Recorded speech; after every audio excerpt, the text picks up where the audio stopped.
হে দেয়ার আসসালামু আলাইকুম। আশা করি সবাই ভালো আছেন, সুস্থ আছেন।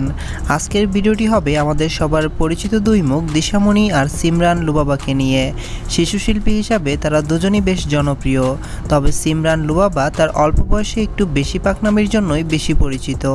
যাই হোক, এই বন্যার সময় তাদের দুজনেরই পরিবার কিন্তু অসহায় মানুষদের পাশে দাঁড়িয়েছেন, যা দেখে সত্যি অনেক ভালো লেগেছে। তারা এমনি যাই করুক, দেশের অসহায় মানুষদের কঠিন সময় কিছু হলেও তাদের কাছ থেকে সাহায্য পাওয়া যায়, যা অনেক বড় বড় মানুষদের কাছ থেকে পাওয়া যায় না।